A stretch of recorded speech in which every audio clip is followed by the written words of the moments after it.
everyone. I'm Raylene Shafana with HOA Fight Club. Today I was going to discuss transparency. So most homeowners, when I get complaints, are complaining because they're not getting the transparency of the board. So they're asking for financials and they're asking for all these things, records of the association, and the association doesn't want to turn those over.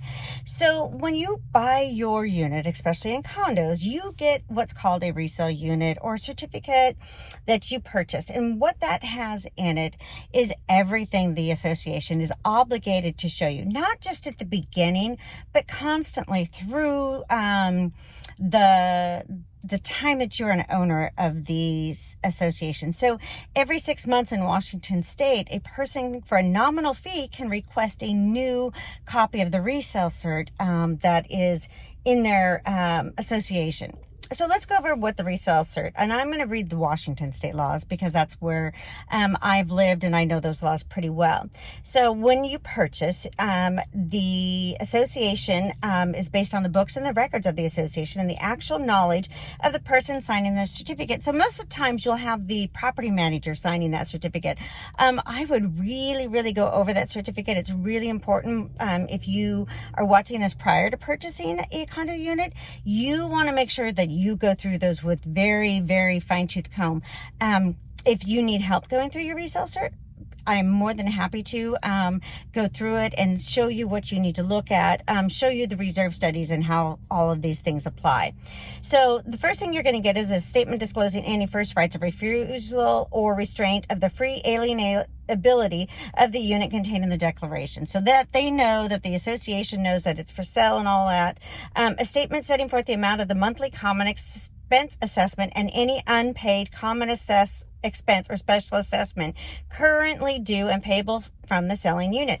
So if they charge a special assessment to a unit, that special assessment can still fall on you too, because they can vote it in that certain owners have to pay for that special assessment. So if you look at a condo property and it has disrepair, that condo association is failing their CC&Rs because they're not keeping it up to code.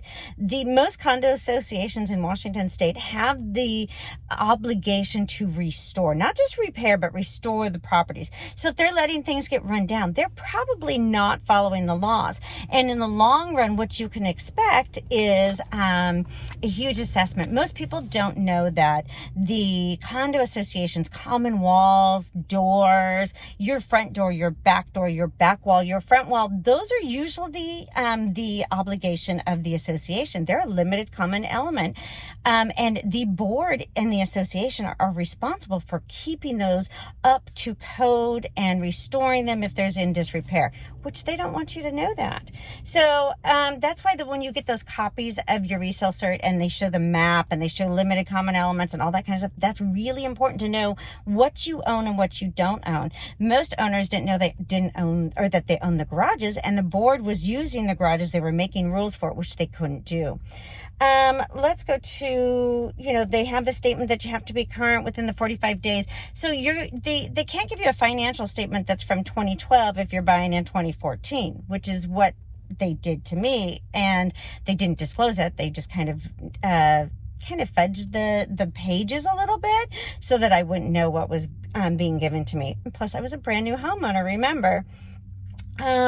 Anything that's available to pay. One thing when you're buying into a condo association, you don't want to get caught up in what the actual fees are. Then you want to know how much is in their reserves and all of that kind of stuff, because if they're only at 30% in their reserves, they're supposed to be over 70% in their reserves. So that is a huge concern, and most people don't even know how to read a reserve study.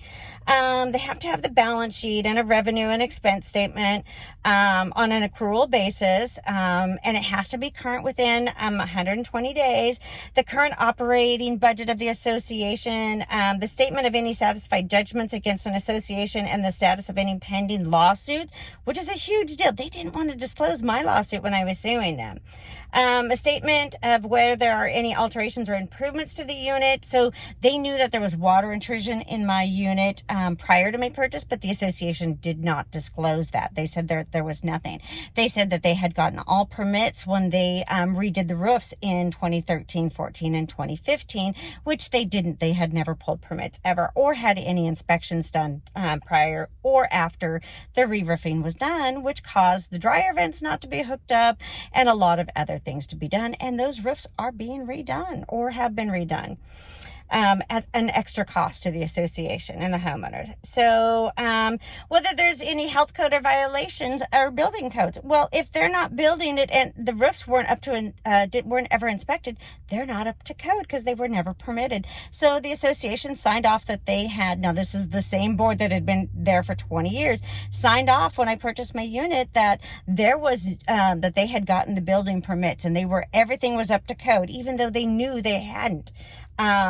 So those are really important when you're moving into a condo association, even if they're pre-approved by the FHA. The FHA only investigates and does a on-site investigation once. That's when you first do it. So it had been over 20 years since the FHA had been out to that association to look at the property, which I find crazy. They have to have a copy of the declaration and bylaws and rules and regulations, and everything has to be spelled out. And the Department of the Veterans Administration and the Department of Housing and Urban Development shall be deemed reasonable provided such information is reasonably available to the association. So everything's supposed to be just out there. A reserve study. So this reserve study is supposed to show you the history of the association. There should be a reserve study done every year. Every 3rd year is an on-site reserve study done. The other 2 years are just, blah, blah, blah. They're just charging your association for whatever they're doing, which they're not doing anything. They're just saying they looked at the reserve study. The association went 10 days. So they have 10 days after they've been ordered to give those documents over to you in the state of Washington. They shall furnish a resale cert signed by an officer of the association or the authorized agent, which would be the property manager. And they can charge a reasonable fee, but they can't charge over $275. Now, the property manager can't charge you $275 and then send you to HomeWise to get your documents for an extra $30 to $50. That's not legal.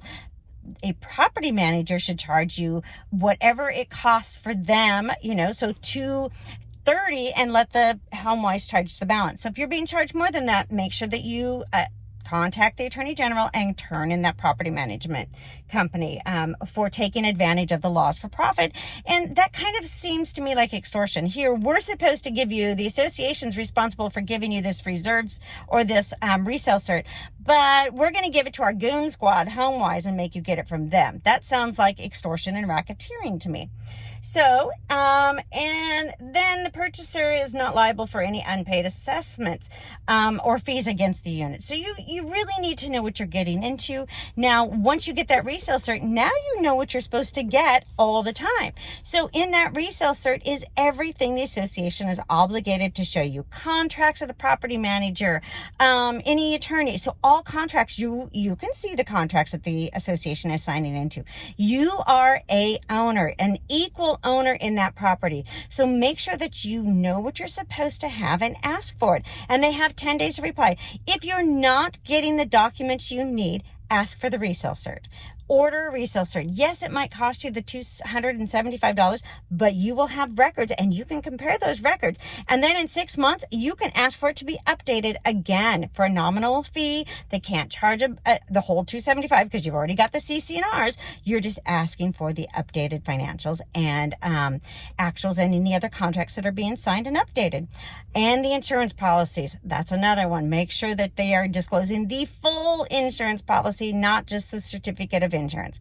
All right, you guys, I'll see you on the next one.